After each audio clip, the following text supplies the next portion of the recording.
Imagine this. It's a quiet evening. A teenage boy named Amir is sitting at the dinner table with his family.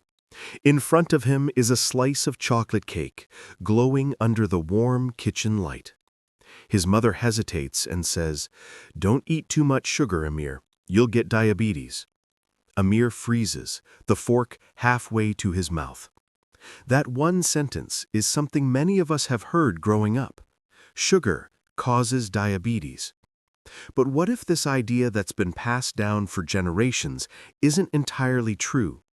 What if the truth is far more complicated, more human, and much deeper than a spoonful of sugar? When people talk about sugar and diabetes, they often imagine a straight line. Sugar goes into your body, sugar causes diabetes, and that's it. But our bodies are not that simple. Sugar has always had a strange reputation. Sweetness is something we're biologically wired to enjoy. Thousands of years ago, sweetness meant energy and survival. For ancient humans, honey or ripe fruits were a rare and powerful source of fuel. Sugar wasn't the enemy, it was a treasure. Fast forward to today, and we live in a world where sugar is no longer rare. It's everywhere. In our breakfast cereal, in drinks, sauces, bread, and even foods we wouldn't expect. And because it's everywhere, the conversation around sugar has changed dramatically. Before diving deeper, let's take a journey back in time. Imagine the early 1900s. Sugar was expensive and considered a luxury. People didn't consume it every single day like they do now. But after the Industrial Revolution, everything shifted. Sugar became cheap and easy to produce. Sodas became popular, desserts became daily rituals, and the modern diet started taking shape. Around the same time, cases of diabetes began to rise, not just in one country, but around the world. And that's when sugar became the villain in many stories. People began connecting the dots. More sugar equals more diabetes. But is that connection really that direct? To answer that, let's step into the human body. When you eat sugar, your body breaks it down into glucose, the simplest form of energy. This glucose enters your bloodstream, and your blood sugar level rises. That's where insulin comes in, a hormone produced by the pancreas. Insulin acts like a key, unlocking the doors of your cells so the glucose can go in and give you energy. In a healthy body, this process is smooth and balanced. But when the system is overworked for too long, problems can begin to appear. Diabetes isn't just about sugar entering your mouth, it's about how your body manages that sugar. Type 1 diabetes is an autoimmune condition where the body can't produce insulin. It's not caused by eating sugar. Type 2 diabetes, which is far more common, happens when the body becomes resistant to insulin. This means the cells don't respond properly to the insulin key anymore.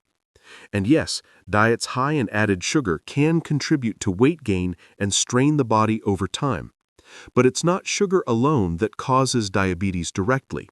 It's a complex mix of lifestyle, genetics, activity levels, and long-term dietary patterns. Let's bring back Amir. Over the next few years, he grows up in a world where soft drinks are easier to get than clean water in some places. He sees fast food chains on every corner, sugar-loaded snacks in every school canteen. He doesn't think much of it. Like millions of others, he drinks soda daily, barely moves, and sleeps late. Over time, his body starts changing silently. He gains weight, feels tired more often, and one day, during a regular health check, the doctor notices something. His blood sugar is higher than normal. This isn't because of a single piece of chocolate cake from his childhood. It's because of years of gradual habits that slowly shifted the balance inside his body. That's the real danger of sugar. It's not the one-time indulgence, it's the silent, daily overconsumption that builds up over time. Sugar itself isn't poison. In fact, your body needs glucose to function. Your brain runs on it. The issue isn't sugar's existence, it's how much, how often, and in what form it enters your body. Natural sugars found in fruits, for example, come with fiber, vitamins, and water, which help slow down the absorption. Added sugars, like those in sodas and candies, flood your system fast and give your body a harder job to do. In the 1970s, as diabetes rates started climbing, public health campaigns started pointing fingers at sugar more aggressively. Newspapers and TV shows repeated the same line: cut sugar to prevent diabetes. But scientists quickly learned that focusing on sugar alone missed a huge part of the picture. Processed foods, lack of physical activity, stress, sleep patterns, and family history all play huge roles. And while cutting back on sugar is absolutely important, believing it's the sole cause of diabetes oversimplifies a very human and very complex condition. Let's go inside a lab for a moment. Scientists studying metabolism found that people who consume large amounts of added sugar over time might develop something called insulin resistance. Think of it like this. If insulin is the key, the lock on your cells starts getting rusty. The key still works, but it doesn't open as smoothly. Your pancreas tries to make more keys, more insulin, to push the doors open. But eventually, it gets tired. That's when blood sugar levels remain high and type 2 diabetes can develop. But not everyone who eats sugar develops diabetes. That's a critical fact. Some people have strong genetic protection, some live more active lives, and some balance their diets in ways that counteract the excess. There are people who eat sugar daily but never develop diabetes because their overall lifestyle supports their body's balance. Then there are people who rarely eat sweets but still develop the disease due to family history, hormonal changes, or other factors. That's why calling sugar the sole cause is misleading. It's a contributing factor, not the entire story. Now think about how sugar is marketed. Bright packaging, happy jingles, ads that make soda look like joy in a bottle. For decades, sugar companies invested billions into making sugar a symbol of fun, comfort, and even love. And it worked. Generations grew up associating sweetness with happiness. Meanwhile, the health consequences started showing up quietly. More obesity, more insulin resistance, more people getting diagnosed earlier than ever before. This isn't just a scientific story, it's a cultural one. Doctors today don't just tell people to stop eating sugar. They talk about building healthier habits. Eating whole foods, staying active, sleeping enough, and yes, cutting back on added sugars.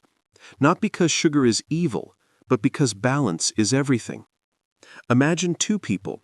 One eats a donut after their morning run.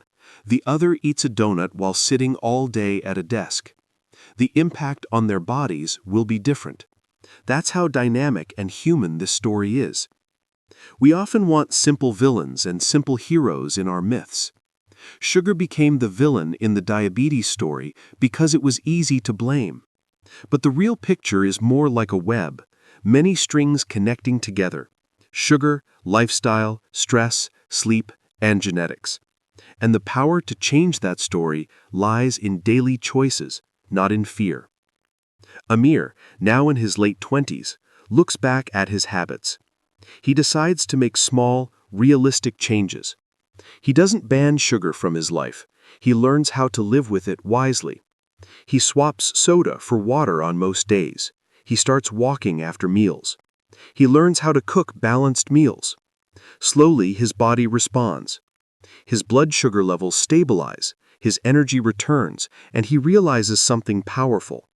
Myths can make us feel powerless, but the truth gives us control. Sugar alone does not directly cause diabetes.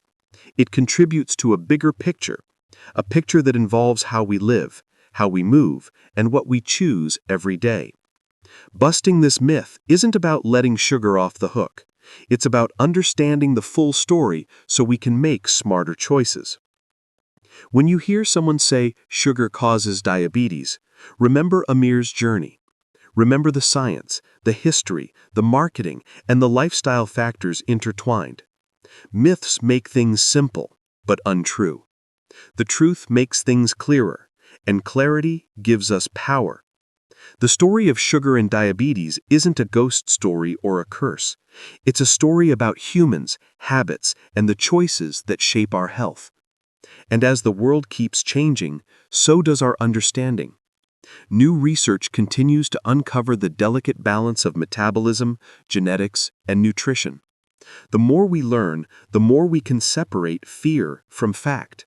And that's the real power of myth-busting. It doesn't just break a myth, it builds knowledge, and knowledge saves lives. So next time someone warns you that 1 spoon of sugar will give you diabetes, tell them the truth. It's not the sugar itself that holds the power.